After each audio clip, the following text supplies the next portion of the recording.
کہ کوئی خیمے ہٹا کے دکھا دے، لیکن جناب زینب نے کہا عباس خیمے ہٹا لو۔ جناب عباس نے تلوار کو میان میں رکھ دیا۔ شب عاشور جب حملے شروع ہونے لگے تو حضرت عباس نے تلوار کو میان سے نکالا۔ امام حسین نے کہا عباس ایک رات کی مہلت اور چاہیے ہے، تلوار میان میں رکھ دو۔ قسم خدا کی عباس نے تلوار میان میں نہیں رکھی، امامہ کھولا اور اس کے بعد تلوار کو اپنے پیر پہ مار کے توڑ دیا۔ کہا مجھے یقین ہو گیا ہے کہ مجھے جنگ کرنے کی اجازت نہیں ملے گی۔ اجرکم علی اللہ خیر الجزا۔ جب 10 محرم کی وہ قیامت کا دن آیا ہے کہ جب ایک کے بعد ایک لاشیں آتے جا رہے ہیں اور حضرت عباس بے قرار ہے کہ مولا حسین اب تو میدان میں جانے کی اجازت دے دے، تو مولا حسین کیا یہی جملے تو کہے نا کہ عباس تم تو میرے لشکر کے علمدار ہو۔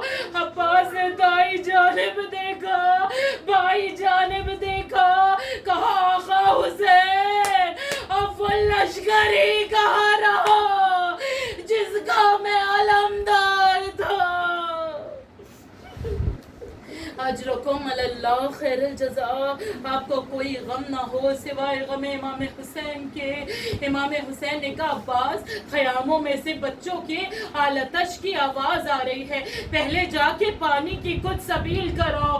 مولا عباس خیمے کی جانب آئے تھے کہ دیکھا کہ خیمے میں جناب سکینہ موجود ہے، کبھی مشک کو رخساروں سے لگا رہی ہے، کبھی مشک کو لبوں سے لگا رہی ہے۔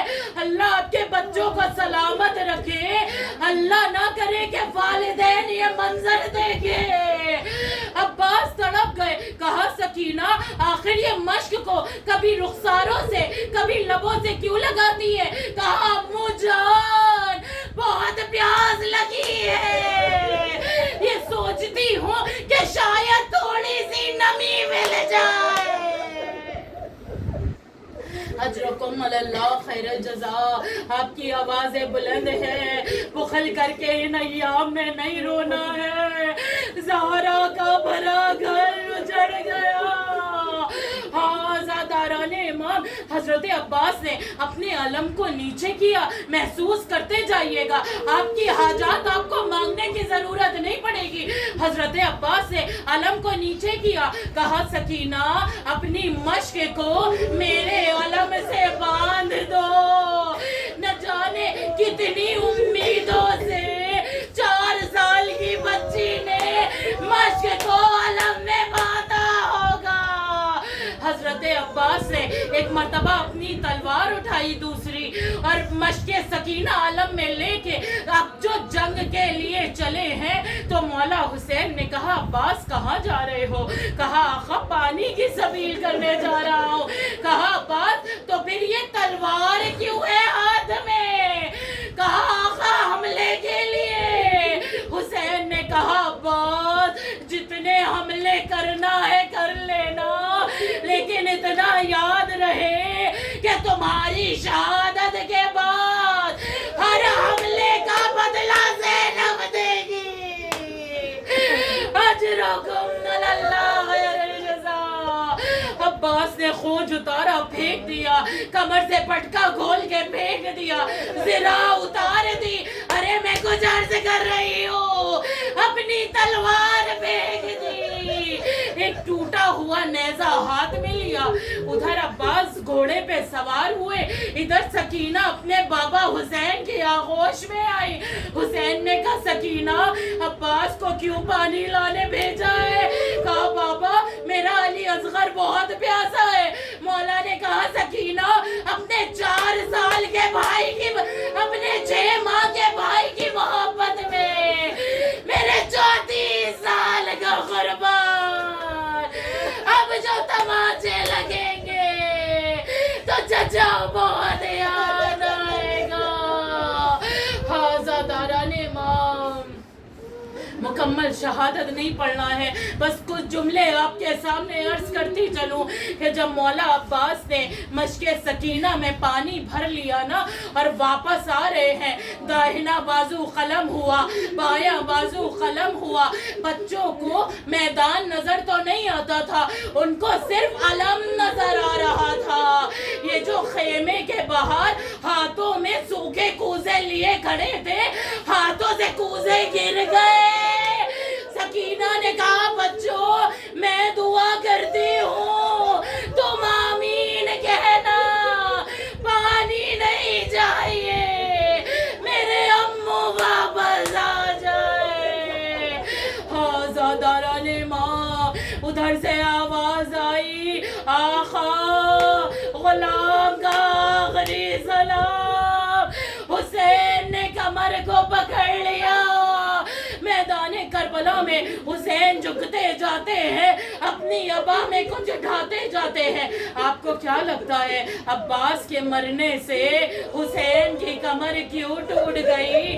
ہاں طاقت تھے حسین کی عباس، لیکن لاشیں عباس کے اتنے ٹکڑے ہو چکے تھے، ان ٹکڑوں کو سمیٹتے ہوئے عباس کی کمر ٹوٹ گئی۔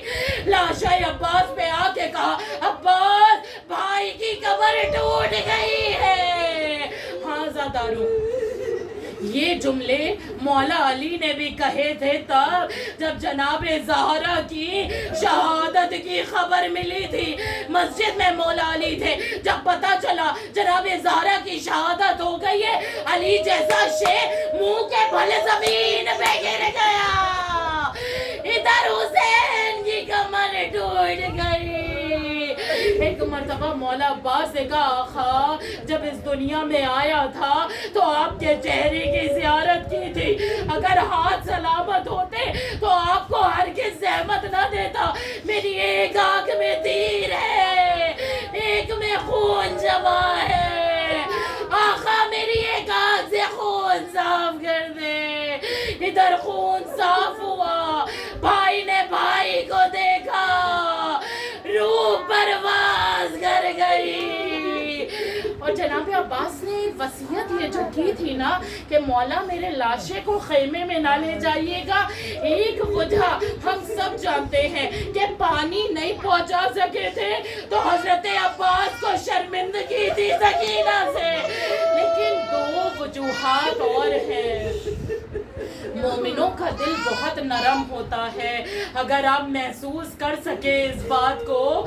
ایک تو مولا عباس جانتے تھے کہ بوڑھا بھائی ہے، جوان بھائی کے لاشے کو تنہا کیسے اٹھائے گا، کیسے خیمے میں لے جائے گا، اور دوسری وجہ یہ کہ بہنیں اپنے بھائی کو ٹکڑوں میں نہ دیکھ سکے گی۔ آزاداران ماں، آخری جملے مجلس تمام کی میں نے۔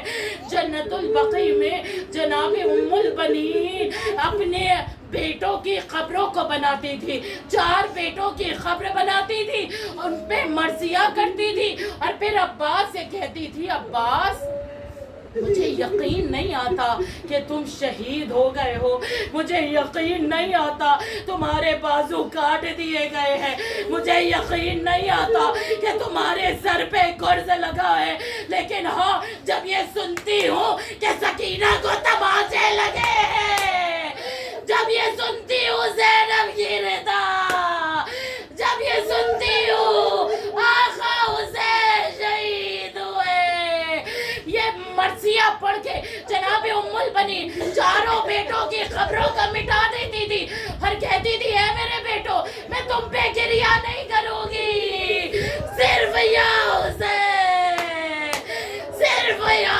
حسین، صرف یا حسین۔ آزادارو، جب مولا حسین علم عباس لے کے واپس آئے ہیں نا، تو نہ مولا حسین بتا پا رہے تھے کہ عباس شہید ہو گئے، نہ بچے پوچھ پا رہے تھے کہ چچا عباس کہاں ہے۔ جو حضرت عباس کا خیمہ تھا نا، مولا حسین نے اس خیمے کا ستون ہٹایا، اس خیمے کو گرا دیا، صاحب خیمہ مارا گیا، عباس شہید ہو گئے، خالی علم ہے آیا، علمدار کیا ہوا، بس حسین تیرا مددگار کیا ہوا؟ انا للہ